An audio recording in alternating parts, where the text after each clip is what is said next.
hello.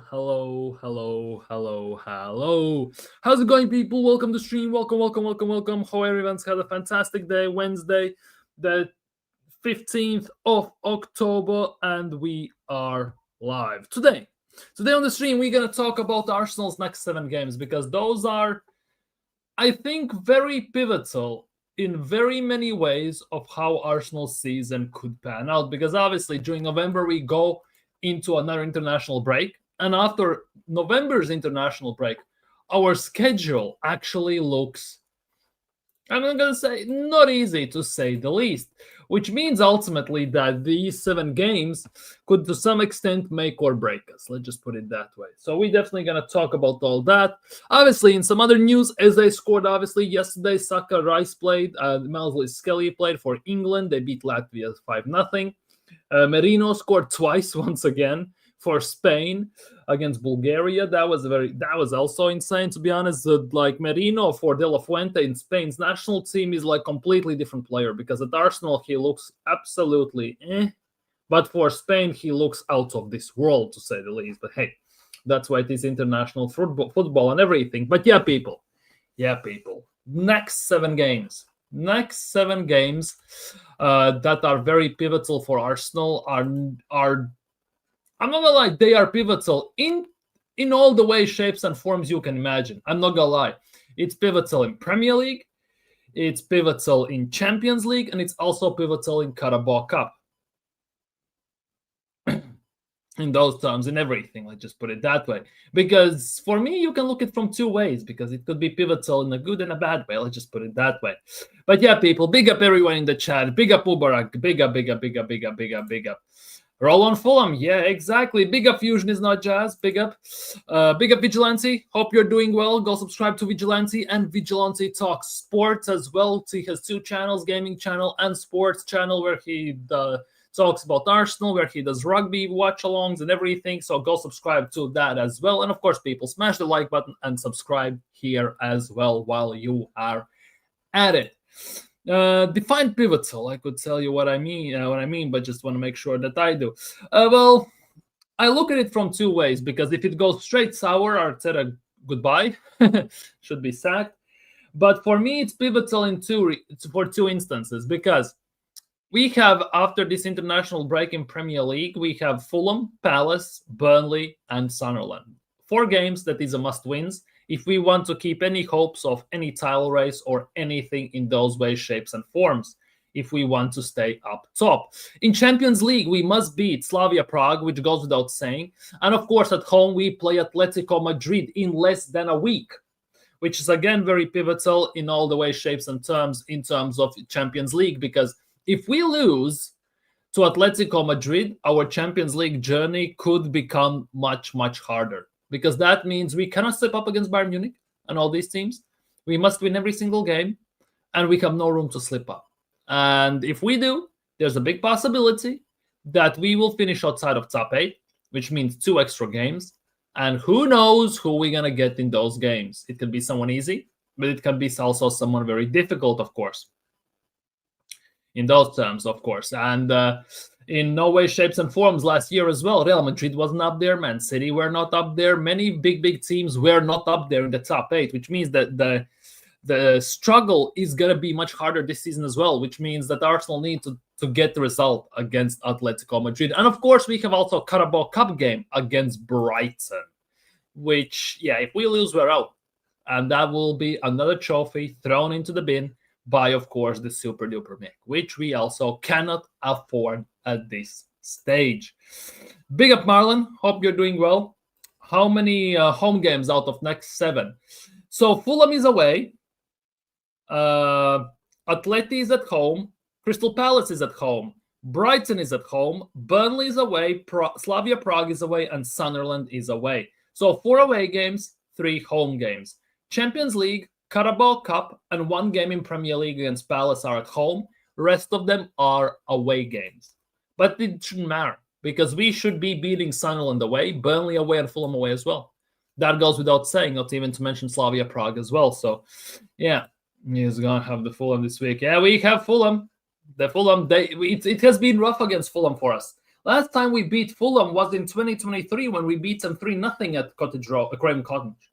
After that, we have lost to them and we have drawn to them, which means, again, this year we must win. We must win, especially that, for example, even if we draw against Fulham, right? It makes the win against Newcastle kind of irrelevant, doesn't it? Because in recent years, away game against Fulham at St James Park has been shocking for us. We couldn't do anything there, in cups, in season, or anything. This year we went there, we stunk out the place, obviously, and we got a 1-0 win at the end of the day. 3 points on the board, happy days, right?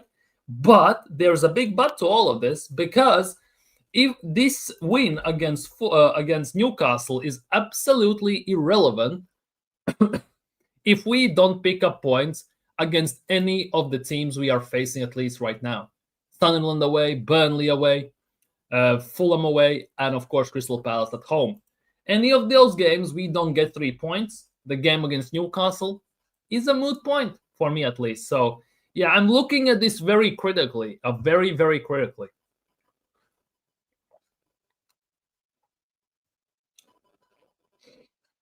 And also for me personally, these 7 games are very important in those terms of, obviously we go into November international break after those games, right? And then our schedule after November international break, obviously we don't have international break in December, right? We play on the 6th, 10th, 13th, 21st, 27th, and all this stuff. Straight after international break in November, we have Spurs at home, Bayern at home, Chelsea away, Brentford at home, Aston Villa away, which it is a hit and miss for us, Club Brugge away, which people may think it's an easy place to go, but Club Brugge definitely has taken their game to any team that has gone there.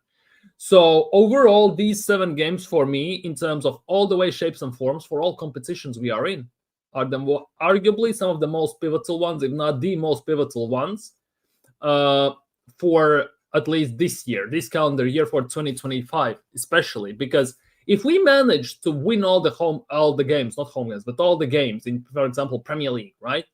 And Liverpool also managed to drop some points, and we managed to build some cushion between us and Liverpool. Even though I hate losing, might be something that is not going to sting as badly, right?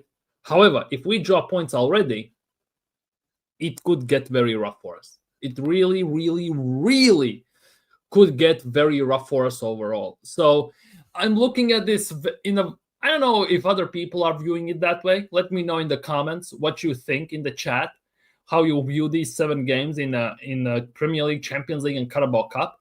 But for me, it's some sort of a do or die type of situation going on there.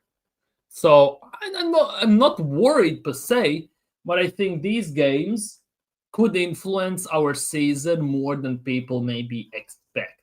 I'm just going to put it that way. Let me know what you think in the comments as well, people. Let me know what you think, of course.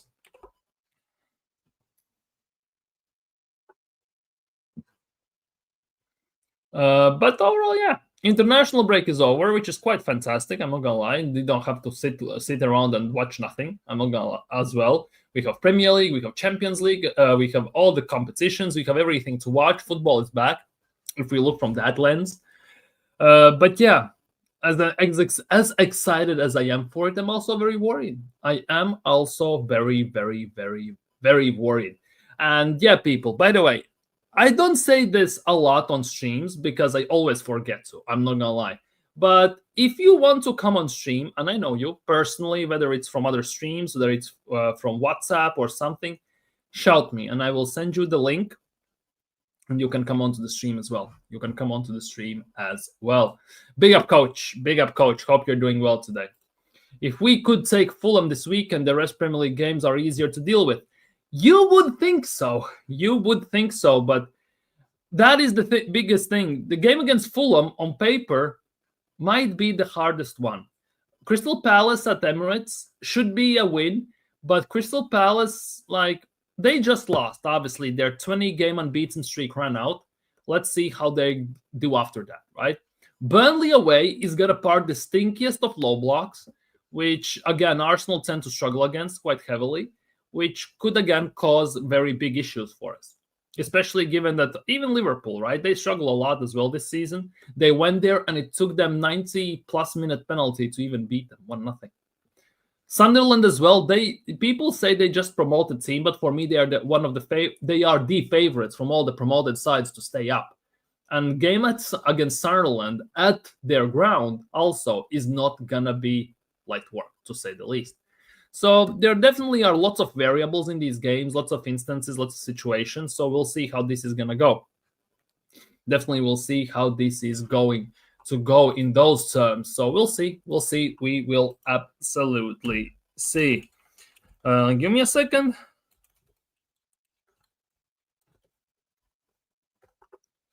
But yeah, it is what it is in those terms. Yeah, I'm not gonna lie. I'm a bit struggling for words today because I'm hella tired. But I'm hoping that you also will have some thoughts in the chat, so I can basically also bounce off from them. All right, I can kind of lead discussion in those terms as well. So we'll see. But yeah, hopefully everyone's doing great. By the way, hopefully everyone is doing great. Even if we look on paper, like the games also, right? The games also are very interesting. Like Fulham away, it's a late kickoff. I'm not gonna lie, for Saturday for us it's a late kickoff. Obviously the times are my times. It's not your times. It's my times. So I'm gonna go live straight after the stream, straight after the game, which will be very interesting to see how that develops. Straight afterwards, 3 days later, 72 hours later, we have to play Atletico Madrid at home. Yes, it's at home. It's great, but it's still Atletico Madrid. Then we have Crystal Palace at home, which again, like we should be beating them, but you never know, do you? Glasner is actually a very good manager, very good coach. He knows how to set the teams up, and he has proven it over and over and over again. Mateta, Saad, all these players he has signed as well after losing, for example, Eze. Still, they are very, very good and very dangerous. Brighton at home in Carabao Cup as well should be a win. But Brighton are very good in the Carabao Cup. So far, they have played two teams. They have blitzed them both 6-0, whilst we have looked very underwhelming. Let's just put it that way, against Port Vale, to say the least, right? Burnley away as well. I'm expecting a very rough, scrappy game. Slavia Prague should be a win. Just going to put it out there. And Sunderland away, again, I'm expecting another big, rough, scrappy game. It's going to be very rough as well for me personally. I always start wars in the chat. I'm scared. Don't be scared. Don't be scared. Like open-mindedness is one of the biggest things you need to have in this world. Let's be real. You have to be able to see the opposing side. You have to be able to see your side. You can give your arguments for each side. You can agree to disagree. But obviously, at the end of the day, it's your opinions. Nobody's gonna get judged by your opinions unless they go totally out of control. Let's just put it that way. Unless they go totally out of control.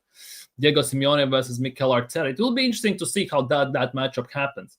Because last year as well, I was looking at obviously we were in the Champions League quarterfinals and all this stuff, and we had this option to potentially have either Real Madrid or Atletico Madrid in Champions League. And for me personally, I wanted Real Madrid. And that wasn't because of the 2006 to beat them again. That was more because it was of Diego Simeone.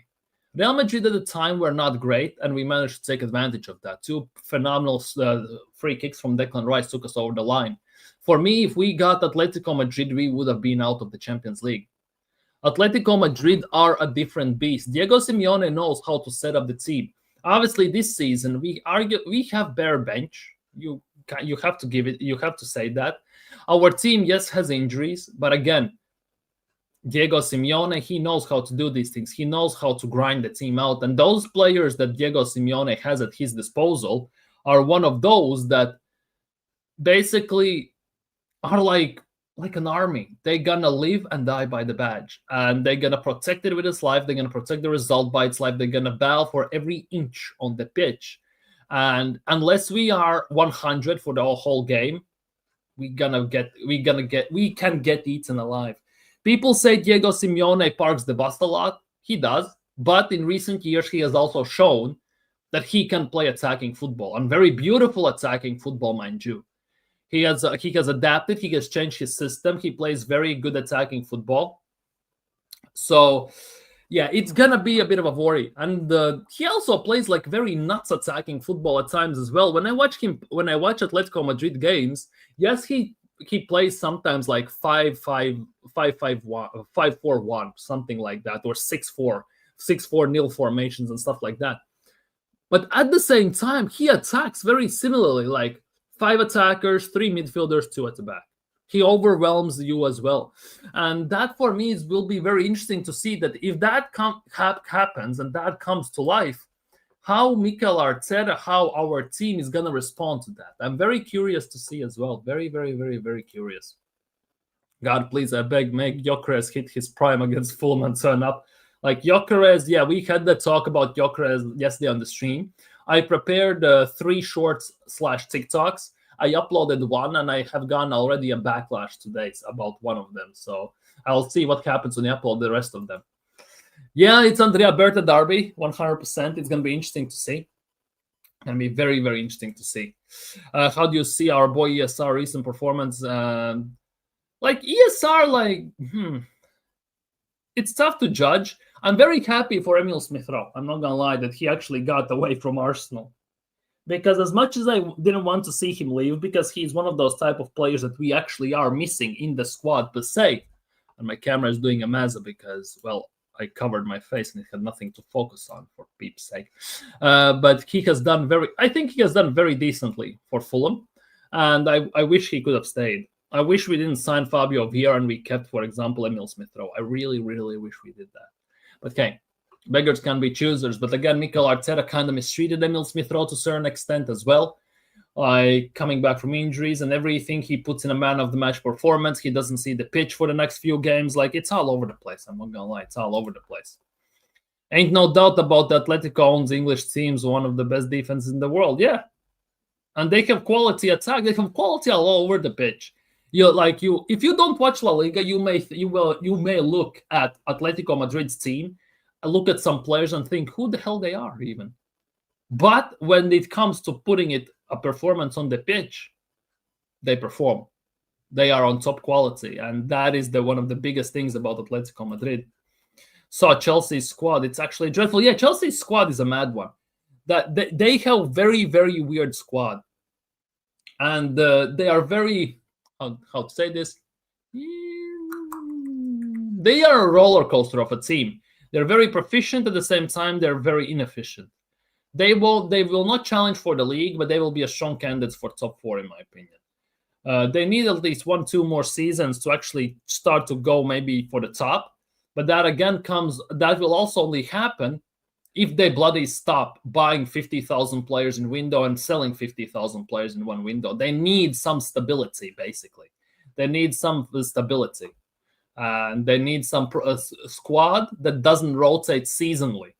And that, I think, is one of the biggest issues as well.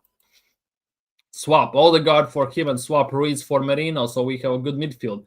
I would take Fabian Ruiz at Arsenal in a heartbeat, to say the least. I wanted him over Merino. I've been saying this for like almost a year and a half right now, since we signed him, to be honest.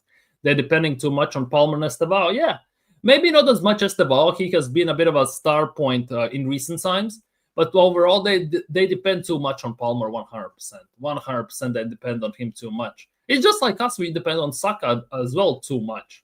Obviously, right now, we have other players we can try and depend upon. The thing is, though, Bukayo Saka is the only one that has proven himself that we can depend on him. Other players, new, hit and miss. Depends on the game. Very hot and cold. Spurs have a better squad than Chelsea. Yes. I would say so. And they have a better manager as well. Yeah, and a better manager. Exactly. They have a better manager. And for me, Spurs are a bit of a worry. I'm not gonna lie, Spurs in this thing for me is a massive worry. Because if I'm not mistaken, give me a second. Spurs are slowly building their team, right? They're slowly but steadily building their team. It looks like they have gotten a proper manager in. He is better than Maresca, for example. He will make some things work. He has shown already that he can do things in a proper way. Yet sometimes his inexperience in these high-end pressure situations have gotten the best of him. without shadow of a doubt. We saw that against PSG and Super Cup and everything. However, Spurs, I think, is one of those stadiums for the big teams, or might be the only one. Correct me if I'm wrong. For the big teams, right? That doesn't have a sponsored stadium. And as soon as they get that sponsorship, like 2, 3, 5, 600 million deal, and if they recruit properly, especially now with the Levy gone, they could be a massive worry. I'm very worried about that because it won't take long for Spurs to figure things out if they actually are serious and if they want to be serious. Obviously, Vinay going there is a bit of a meme thing from Arsenal point of view, but overall, I'm not worried about Spurs right now as much. But if they move in the right direction the next season or so, this season, next season, there will definitely questions to be asked. There definitely will be some. Yeah, Chelsea needs structure as well. Yeah. Chelsea still are dealing with their chaotic dressing room. Yeah, they need to get rid of half of the team. Like Spurs best stadium there. Yeah, they are a threat. Exactly. Madueke injured less than a month, and it shows how much Arteta needs to be. That was Spurs going to be a big threat now with Levy gone. And that is, for me, the biggest thing. They are a bit of a worry, I'm not going to lie. Big up Sheldon. Big up, my guy. Why are we saying Thomas Frank better than Maresca? What has he won? I'm not talking about winning in this instance. I'm talking overall. If we look at trophies, yes, Maresca is better, 100%. If we look from that point of view, yes. In-game management, I would say Frank has better. He actually has installed the system. Unfortunately, obviously, he also hasn't had a chance to win anything. So we will see what he does at Spurs. But if Spurs actually back him properly, like if Spurs back him properly with the money, they recruit properly, they could be a problem.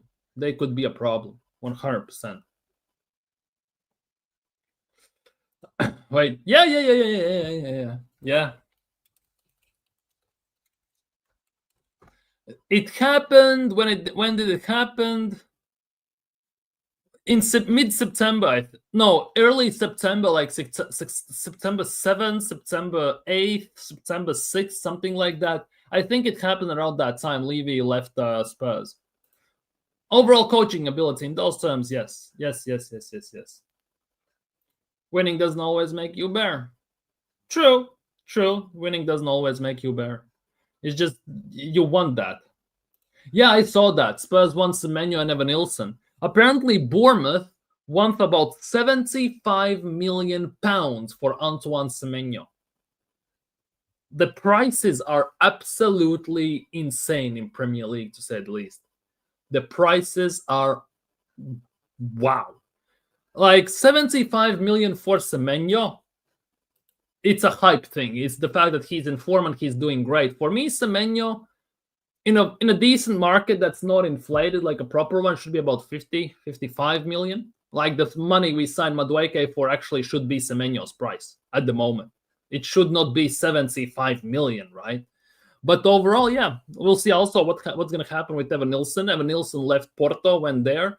He's doing somewhat decently as well, I'm not going to lie. I don't like... Spurs' issue is that they haven't replaced their main players and they haven't also fixed their midfield. I think the midfield and their attack in some ways are still an issue. A coach can win every trophy. It's still not better. Like legacy-wise, yes.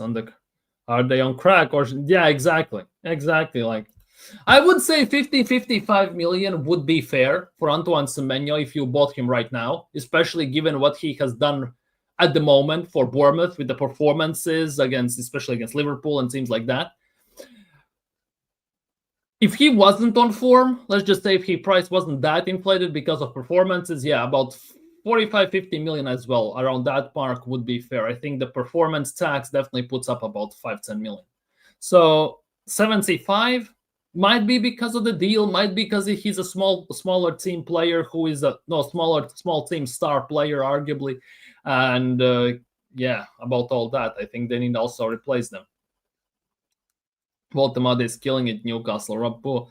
Yeah, like Voltemade is killing it at Newcastle. Eddie Howe has done a perfect job to adjusting his system and style away from Isak and more to Voltemade. And I think overall, if he manages to figure tiny itty bits here or there in the attack specifically, in the creative part, because that's the one thing I think they struggle the most still at this stage. Voltemade could be a massive issue. 6'6", you know that guy is 6'6". What y'all think, man? Every time a player from mid-table club plays a bit good, they smash their. Yeah, it's always like that. It always has been like that, and it's always gonna be like that. Unfortunately, thank God, to be honest, that his name is not like Anthony. I don't know.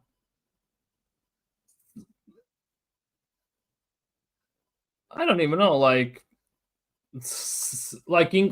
random English last name, right? Like he's not Anthony Hill or something like that. He would be about 90 million because of the English tax. If he was actually English, Semenyo was actually English, he would be like 90 million. The English and Prem tax is actually wild. And more of all of that, it's arguably even English tax because the English tax kind of with the homegrown and English players that you need to have in your team, I think it spices it up a bit. Not gonna lie.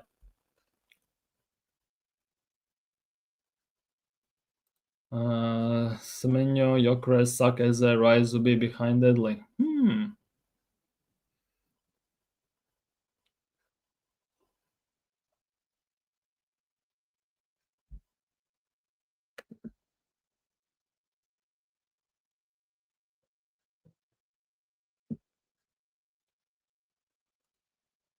Yeah, at that time when I think I was ranking the managers or I was ranking something. I think it was. Was I even ranking managers? Was I ranking players? I don't even remember who I was ranking. But at the time, yeah, Maresca was better just on trophies. Based on overall in-game management, coaching ability, I think Frank is better. But if I tend to quite a bit go off trophies because that ultimately is the signature mark of every manager, every club, every player, and every team. In that department, Maresca obviously is better.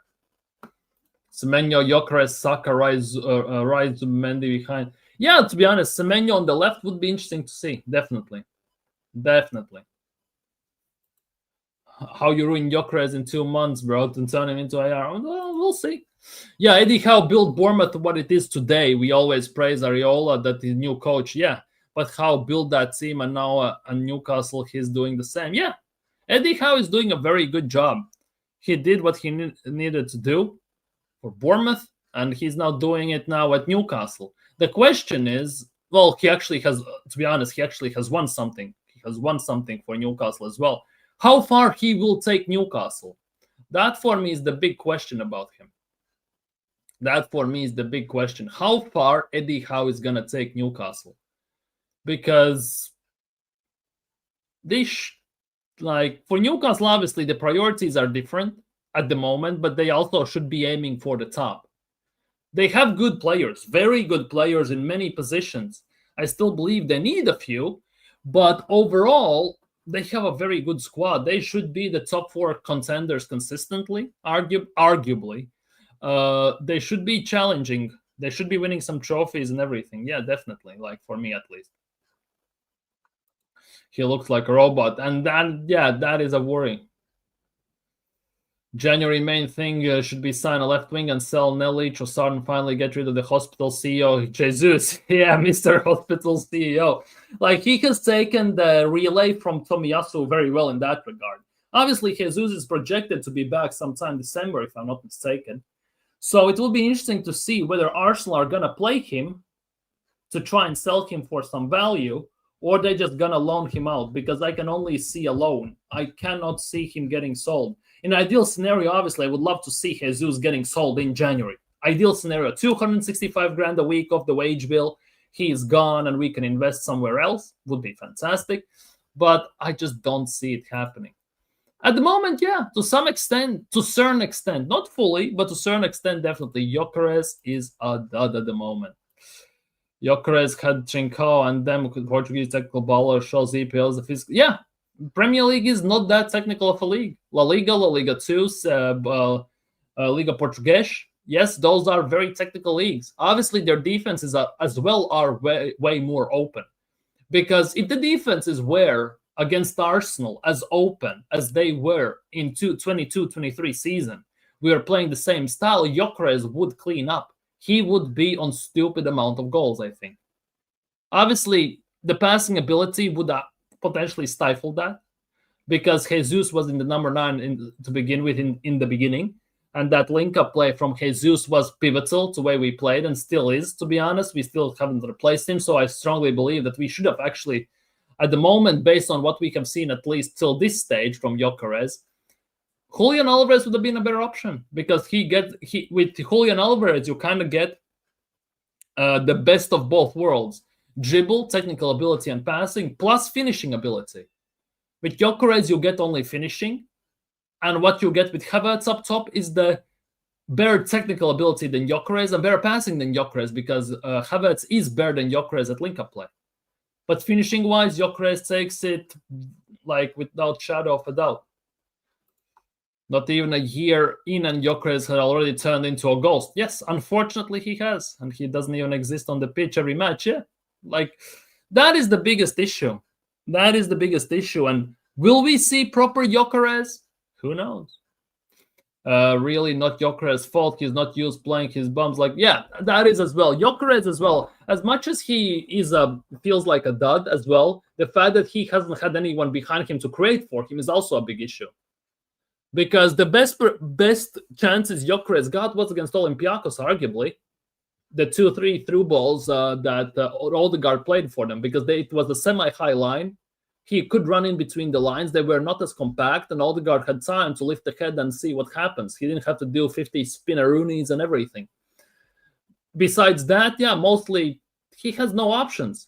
Best goal Gyökeres has scored in Premier League is against Leeds, it was, I think, when he basically got the ball and like a steam locomotive just run through defenders against them, and they were on the back foot. In Portuguese league, he got a lot of that. In Premier League, for Arsenal, when you play, you don't get that almost at all. That should not be unquestionable, bro. 6 years here, nothing, just meme cults, nothing turning into players robots and making the team lose. Yeah. Jesus can dribble 100%. Yeah, Alvarez, exactly. Take it easy, bro. Gyökeres is much better than fine Jeff has ring a bell.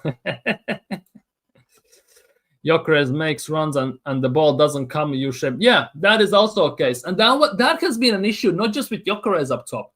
It has been also an issue, even with Havertz up top, and even with Martinelli when he cuts in and runs between the lines from the left side. It has been an issue. Our forwards make some great runs. And there are also, if you watch the footage, if you watch the games back, on many occasions you can see that our players, our creative players to the time in the team see that run, and they just don't make the pass. They pass it backwards, lift their hand, and apologizes to the forward that was making the run, or they just utterly and completely ignore the run. One or the two options. There's also a thing. There are no risks. It's a safe, retained possession type football. Plus Merino in the 10 also for creative part also doesn't help at all. How's that anywhere? Genius people actually defend. Yeah, I get it. Eze will expose Gyökeres. If Eze plays in the 10, I think Gyökeres will get some chances. It's just the hope that he scores them, obviously. How you turn a goal-scoring machine defender destroyer into an AI robot? Well, ask Arteta. He knows the programming for that. Odegaard is the main guy, expert at looking busy. Yeah, that is basically the definition of if you really don't want to do something at work, right? And if you want to look, and if you want to basically show to your boss that you have lots of stuff to do and you have no time to relax, right? Just run around with busy face, with concerned face, looking for stuff, and you just pretend that you do that and just look like you're busy.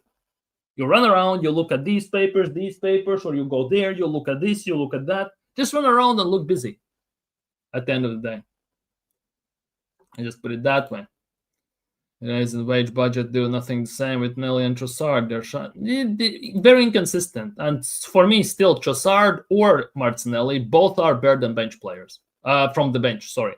They both of them are better for Arsenal to improve us, to help us in games when they start off the bench. I just put it that way. Odegaard annoys me the most.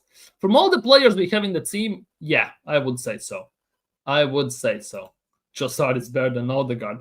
Well, that is a weird one, but two different positions. But I can see the argument. To be honest, when Trossard has played in the 10, he has looked better. Big up Slim Handle. Big up Slim Handle. Was it conflicting watching the Gooners in the England match yesterday?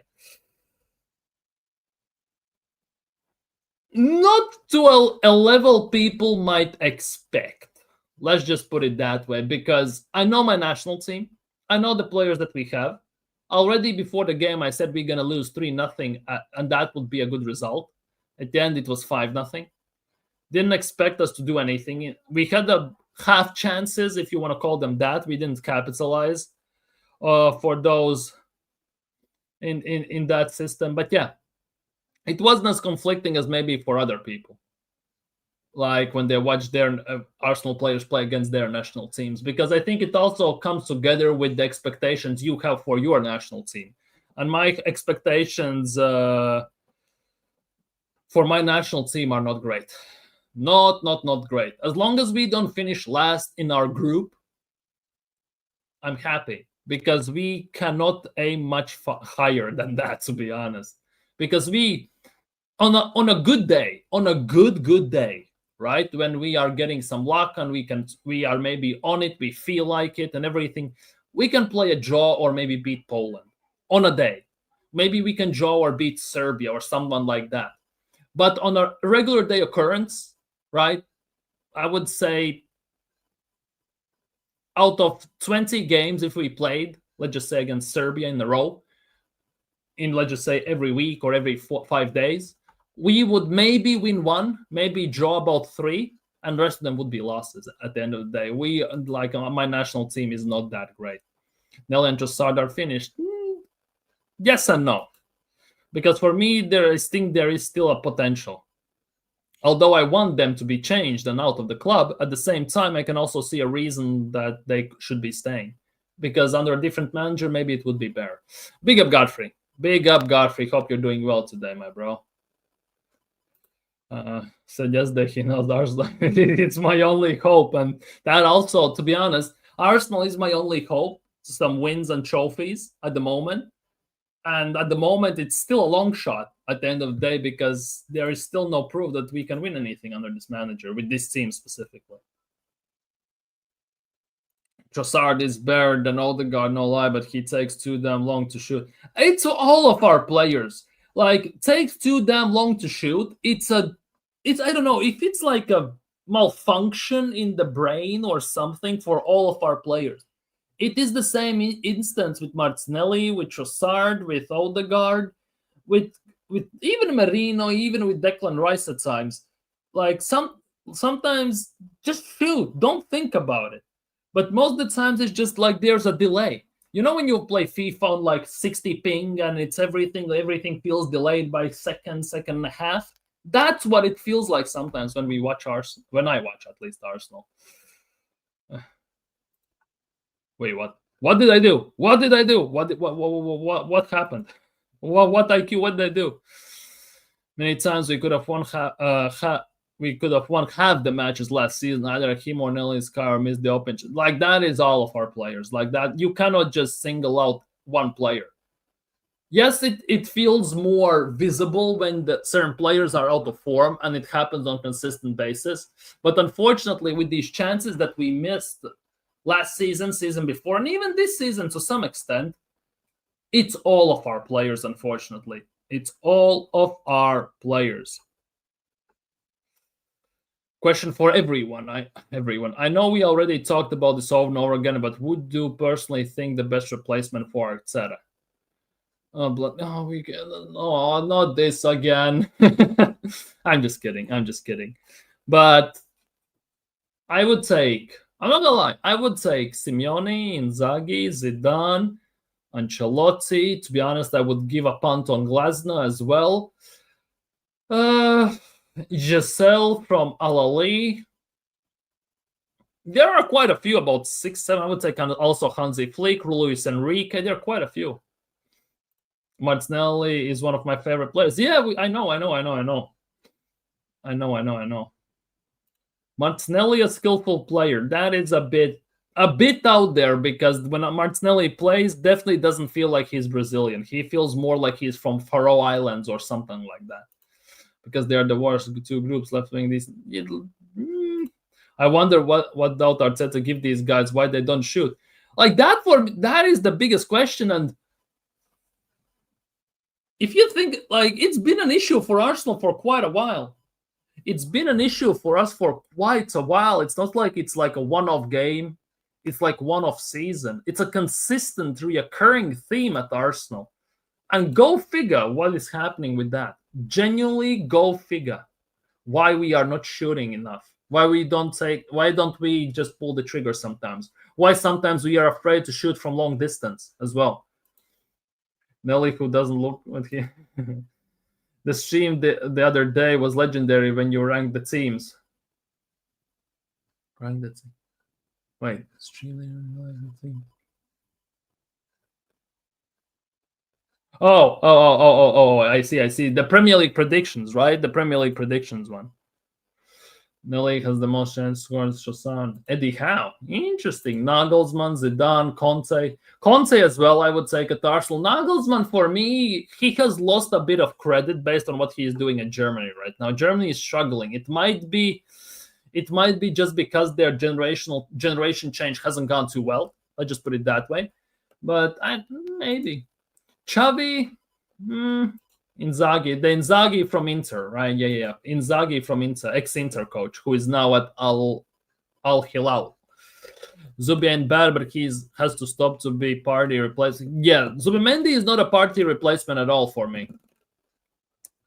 Like, people were saying Zubimendi's party's replacement, but come on, people, it's not. He definitely is not, because he's not that guy in that number 6. He's not that imposing, nor physically, nor nothing. He just doesn't do that. He definitely doesn't do that. The pace. Don't compare Gabi to Ronaldinho and Kaká. Skillful in terms of knows how to control a shit pass. Check his last 2 goals on touch finish. He's a number 9. Yeah, Martinelli scored a goal for Brazil in the 3-2 loss against Japan. Yesterday? I think it was yesterday. And Martinelli was playing as a number 9 as well. Like, why doesn't Arteta utilize Martinelli more through the middle is also a weird one. Yes, he rotates in there sometimes during games. He technically plays more essential when he cuts in, but that is not it, is it? That is not it for him. I think he needs to be a striker on consistent basis to show something. And Emery showed that Martinelli as a 9 could actually be the proper answer. Could be the answer to some extent, but hey, it is what it is, I guess. Nagelsmann like Tuchel is shit. Well, I would take even Ancelotti, yeah. Or why? Simeone, yeah. I never compared Nelly to Ronaldinho. Never Nelly can't even dribble good. Yeah, true. Zubimendi is more, yeah. Zubimendi is improvement on Jorginho, even though I still think that Jorginho has better footballing IQ than Zubimendi. Definitely. I still believe Zubimendi Jorginho has better footballing IQ than Zubimendi. I still believe so. So it is a bit of a different one. Let's just put it that. Like, to replace Thomas Partey, right? You need a bully in the midfield, someone who has that ability to be a bully and everything, who can defend, who can sit back, who can impose, who can be the general. There's a reason why Thomas Partey's name was the general for Arsenal, many Arsenal fans, including myself in the middle. And Zubimendi gives none of those vibes whatsoever. Yeah, I missed the Latvian England game. Eze didn't start. He came on around 60th or 70th minute for Morgan Rogers, and it was in the 10. And he was drifting out left, and he scored 1 goal by going out wide and cutting in onto his right foot from the left side. Baleba, yeah, Baleba, people saying Roger, he's never coming to Arsenal. But yeah, The split passes Thomas Partey was doing also, it was one of the key reasons how we connected our defense to attack and somehow also jump started our attack when we couldn't get out of our end at times, when we didn't have any players for counters, let's just put it that way. Baleba, yeah, I think, yeah. But I think Baleba, I would argue to some extent, and bear with me here, Moses Caicedo, Lavia, not Lavia, Onana, Lavia. I think it was Lavia, right? Lavia could have been decent. We were looking at all of them. Caicedo, Lavia, Onana. We were looking at all of them, and we didn't sign any of those. Like, we had chances, but hey, we were also looking at Wharton, technically, allegedly, according to reports, as they say, right? And we didn't sign anyone. We signed Zubimendi. For me, the real question is that there were some articles suggesting that if Andrea Berta would have come into Arsenal before January transfer window, like November, December, right? Zubimendi deal most likely would not have happened because for that number 6 spot, he had other names. And Zubimendi was on the list apparently, but he wasn't up high. He wasn't that high. He was like the 5th or 6th on the list. So he was down low on the list. So for me, the biggest question is, who the hell was on Andrea Berta's list? Because that, for me, would be a very interesting stream to talk about. To see what Andrea Berta potentially envisioned as Arsenal's number 6, as Thomas Partey replacement. That, for me, would have been quite interesting stream in general. And that would be quite interesting information to have, even. Let's just put it that way. How many you've been telling? Yep. Sorry. It's all good. All good. The thing is, kind of cannot feel sorry when you expect it, right? With my national team, about 70%, 80 even percent of the games, like, expect the worst and hope for the best. So it's all hopium, right? And for the quality that we possess in our national team, the ability, we have some good players, but they're not going to be like top club players, but they could be a very good players. It's just the fact that the trainings and everything, it's not that advanced. In winter, it's a bit of a struggle to train and everything. But one of the biggest issues for my national team, the way I see it, if we exclude like the players, the manager and everything, right, is the psychological effect. Because my national team has no idea how to play as the favorites. Whenever we play these teams like Andorra, Luxembourg, Liechtenstein, Faroe Islands, all these teams, we still play like we are the underdogs. We still play that way. And until we sort at least that out, I don't think there will be much to our national team. For me, that is one of the biggest worries currently. Not to mention that we don't even have a proper national team stadium for the national games as well, international games that fully fits the FIBA and UEFA standards. We don't even have that. There is one in the pipeline for 2028, I think, or 2029. Let me check. With UEFA and FIFA sponsorship, right?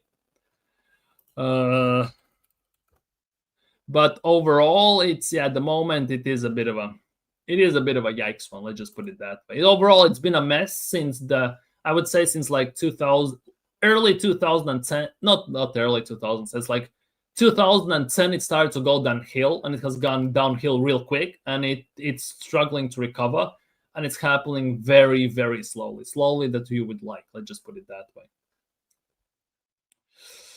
Yeah, he would be, definitely. Or that guy from Sevilla, like, who was it? Like Agume, or however you pronounce his name. Yeah, the young one. Yeah, we were linked with him as well last summer, weren't we? Jorginho was bare template for the number 6 deep line playmaker. All that bully shit we got Declan for. Exactly. But Declan Rice as well, he is not an 8. He's being asked to play a role that doesn't fit his play style, and he doesn't have ability to play to 100% ability. He can play till about 80%. He doesn't have the 100%. He doesn't possess it, unfortunately, and that as well is not helping us. Let's just put it that way. Declan ain't really a number 8, though. It's more double pivot 6, so he used to start as center back. Italian Mafia move, sell Ben White and buy Daniel Munoz from the Palace. As a backup, yes, why not? Definitely. Munoz as attacking, overlapping fullback would be fantastic. Phenomenal, in my opinion. With the crosses he can put in, and he also scores goals, I think it would be very, very interesting. As far as I can remember, Zubi was heavily linked with Liverpool last year, never Arsenal. He was linked with Liverpool. He was mildly linked with Arsenal. I just put it that way, but it never materialized. But as soon as the Liverpool deal got absolutely went bust, instantly Arsenal was the only option, and it instantly happened. Because there were talks that when Arsenal were signing Merino, Edu as well talked about Zubimendi, and they agreed the deal pretty much then, mostly about 60-70%. And in January they put the last things in order for Zubimendi to join this summer. But it's okay. Let's go on to netball and basketball. Relax. To be honest, we are very good in, not very good, but good in hockey, in basketball. I would argue floorball. We have some bits and bobs in good moments and some good athletes. Let's just say we used to have, not anymore, in bobsleigh, in skeleton. And there are certain sports where we still thrive. We are very, very good. It's just that, well, yeah, tends to go downhill. If I had a visit to Latvia, do you have any travel tips? Don't do it in winter, because there is no winter. It should, but there isn't, despite that we are up north, kinda. Do it either summer or early autumn, like mid-late September, when the leaves are falling. Then you should definitely go to Sigulda, because it literally looks like it's a golden leaf fall. I can even show you.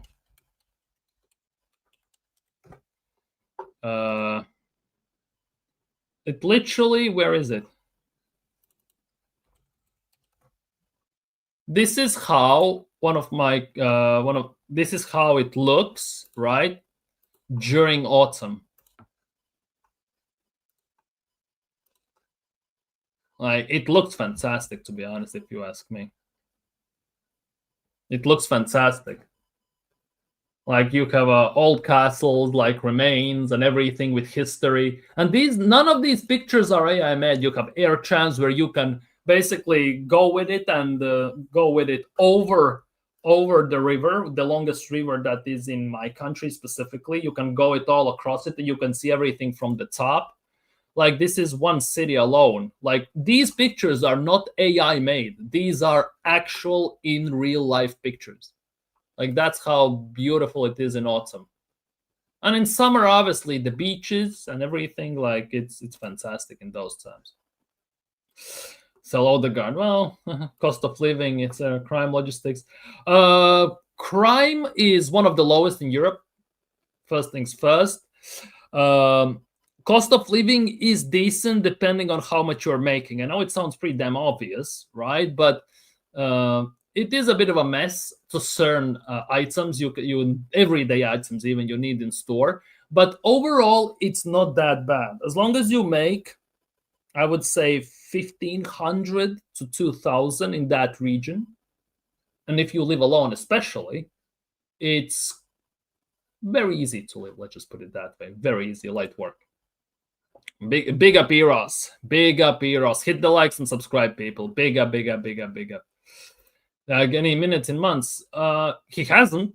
First things first, he hasn't. He plays for under 21s, and he played for England under 19 team. And Real Madrid sent the scouts to look at Max Daumann potentially to go and try and recruit him. That is also another thing that has happened during this international break. Big up, Eros. Big up. Why not try 1 year at left wing, though? Well, he cuts inside. Arteta doesn't want that. How many times do we see a left-footed player on the left? Almost never. Pretty much never. Play Trossard and the Teneze on the left 8. Yeah, we had that. That's the nuts part. We had this midfield of Eze in the 8 and Odegaard in the 10 or something like that as well for the game before the international break, straight before, right? And Odegaard got injured and that went down the dump since Liz Mendy came on. But yeah, Trossard in the 10 would be an interesting option, but I don't see it. I just don't see it. I don't think Trossard is good for 10. 15 likes, big up. Big up, people. Like and subscribe. Maybe Nelly could play as a secondary striker. Maybe. I would say playing 3 at the back could be quite amazing for Arsenal. Maybe 4-4-2 as well. Would be very good. Yeah, 4-4-2, 3-5-2, something like that. With Saliba, Mosquera, Gabriel at center back. Yeah, I can see that. Hincapié as well. Don't forget him. Imagine Munoz, Mosquera, Hincapié, Skelly as second backline in front of Kepa. Yeah, that definitely could work. 100%. Our defense is for me. Our defense is the least of my worries at the moment, because no matter how you look at it, our defense is the most solid part of the team. The issue is the rest of the pitch, which is lacking at certain instances. Who you think is gonna win the World Cup? I don't know. France, Argentina, Spain. That's about it at the moment, but time will tell. I need to see this before the World Cup because injuries and everything is gonna affect it a lot. I'm from Zimbabwe. I check Victoria Falls, one of the 8 wonders of the world we have. Damn, nice. Amazing. Well, if we speak about waterfalls, right? We have this thing called Vantas Rumba, right? It is the widest waterfall in Europe. The widest waterfall in Europe. As nuts as it sounds, it is the widest waterfall in Europe. It is, and I kid you not, it is 260 meters wide, which is 822 feet. Like, that is a nuts one, to be honest. Fun fact for the day, to be honest. Yeah, Victoria Falls is one of those beautiful things. I have seen it on images, obviously, and videos only. Victoria Falls is one of those places would love to visit one day. Same. I'm good. Hope you're doing well as too, Eros. Hope DC United have finally won a game after 50 years. Maybe for me, Portugal is a bin man thing. They have Roberto Martinez at the wheel, and I don't trust that guy as far as I can throw him. He ruined the Belgians' golden generation with Hazards, KDBs, and Vertonghen, either Wijnaldum and all them, man. I don't trust him whatsoever.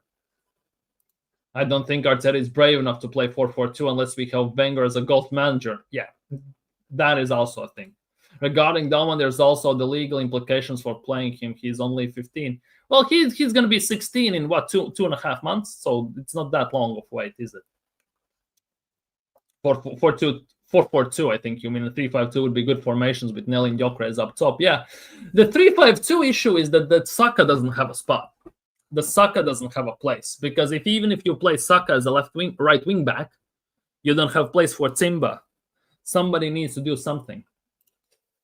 3 at the back, agree, because imagine Saliba, Timber, Gabriel as 3. Yeah, exactly. Timber, Gabriel, Saliba, Hincapié, Gabriel, and all these, man. We have it made for the 3 at the back, definitely. Coach is going for Brazil. Interesting. You think Don Carlo is going to lift the trophy with Brazil? Interesting.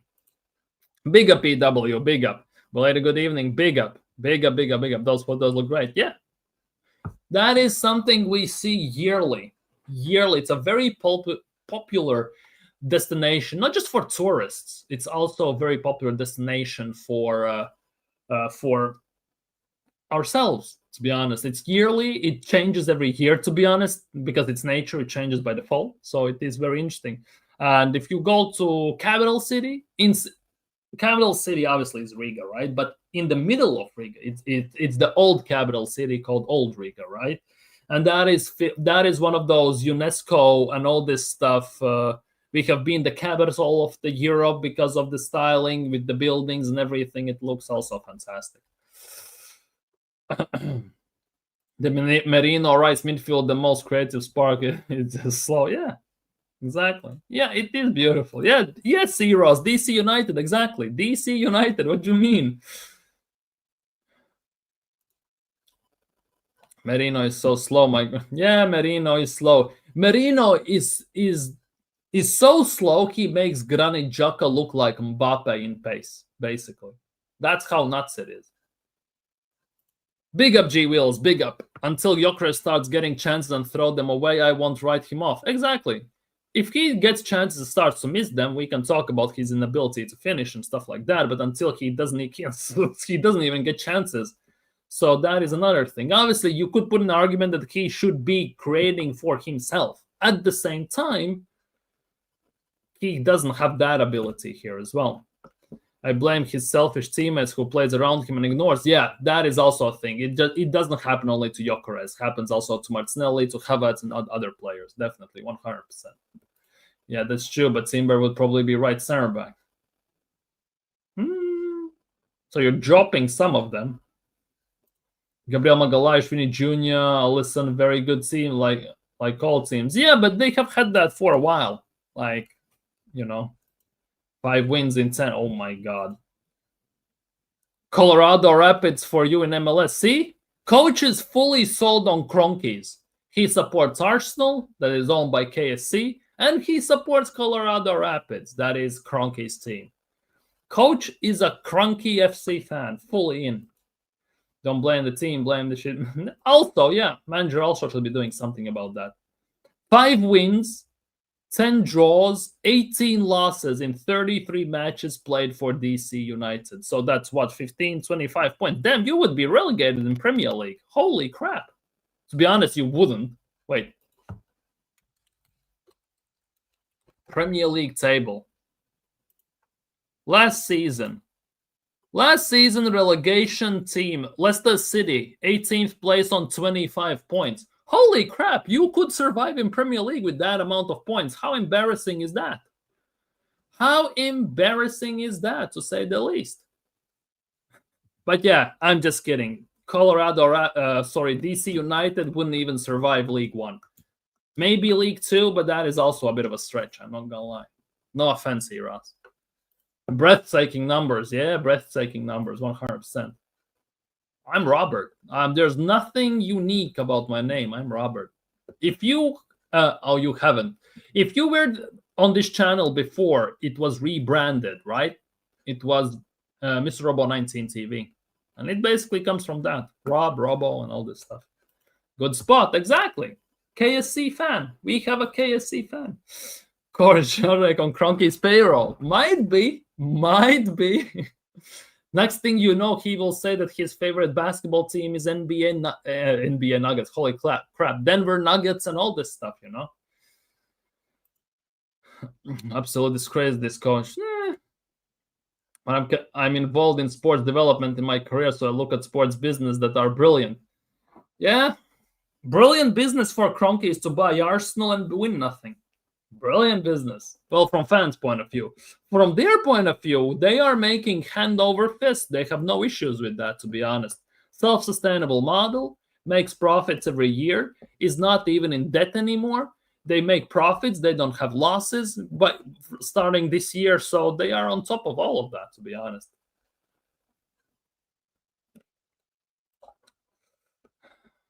Big up, Jackie. Big up, Jackie. Hope you're doing well. Bro, I'm a Chicago Bulls fan for 20 plus years. This is like being an Arsenal fan for 20 plus years in recent times. It's pain and half. Pain and a half. Pain and a half, to say the least. Big up, Nems. Hope you're doing well. Hope you're doing well. To be honest, I don't expect Chicago Bulls do anything this season as well. I'm expecting... Well, they're in East, so they would be a bit higher than in the West, obviously. But I'm expecting Chicago Bulls to finish maybe in the play-in tournament, maybe. But most likely they will be lower or out of it, of course. And they're going to try to get a good draft choice at the end of the day.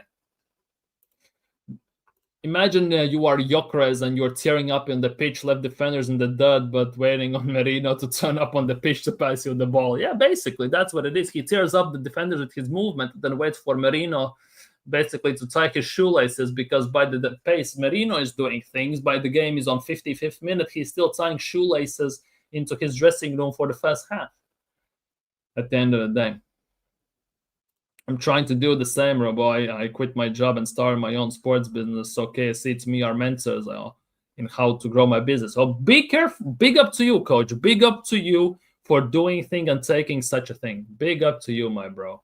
And just wait for it, people. Very, very soon, coming into a city near you, coach is gonna own something like Walmart or something like that. 100%. He's gonna be on those levels.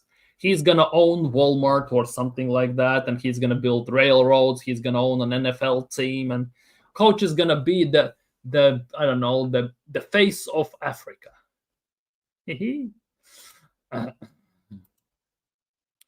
If I said didn't hold back, yeah, Marlon Stegel. Yeah, basically that's what it is. That's what it is. Big up to you, coach. Hopefully, it's a very beautiful business venture. Of course, it's gonna be rough, because no matter how you look at it, there is ups and downs. There will be some successes early on. There will be massive struggles early on. But if you get through them and you get past them, if you keep working hard, you're gonna get it. Just keep at it. Just keep at it. 100%. But yeah.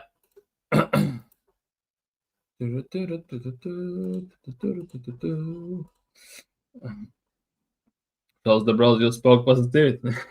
well, compared to a popular view by many Arsenal fans who have watched me and called toxic and negative, I'm not negative. I'm actually positive. I'm a positive person. I'm more realistic person, to be honest, than anything. Let's just put it that way. I'm a very realistic person, which obviously pisses many people off, because I don't tend to even kind of entertain the hopium and copium in real life. I'm very realistic, and it tends to piss off many people off. Hence why I don't also have many friends, because not everyone can handle that. Because I'm not pessimistic or optimistic many times. I'm just realistic when I look at my chances, odds, and everything in life, of situations and circumstances. Yeah, it is in those times a struggle. Yeah, Marlon is holding back England team. Wait, didn't we start going trophyless ever since they removed Victoria Concordia crest from the badge? Well, we pretty much started going almost trophyless since we moved to Emirates, didn't we? Like, we haven't won a league. We have about, what, 1, 2, 3, 4 or 5 FA Cups since we moved to Emirates. Right? Few community shields. We have nothing since we moved to Emirates. Like, personally, for me, I have bigger emotional attachment to Hybrid than Emirates. Like, even if they built a new stadium, I don't know. Even Emirates doesn't hold that big of a value to that extent for me. Or then imagine you're Gyökeres and you are Nelly in 2v1. Yeah, and he doesn't pass you the ball. Definitely. 18 likes. Big up, people. Big up to everyone who has been here, who has stayed, who has chatted, said stuff, who has commented, interests and everything, discussions, all top-notch quality from you all. You have been phenomenal. World-class chat as always. But yeah, for today, people, I think I'm gonna be signing off. So big up to you all. Go check out my YouTube short I uploaded today. There's gonna be another one tomorrow, maybe even 2 tomorrow. Go check out my TikTok. Subscribe if you're new. Like the stream. And hopefully gonna see you all tomorrow. Tomorrow's Thursday. Let's see what Thursday brings. Peace.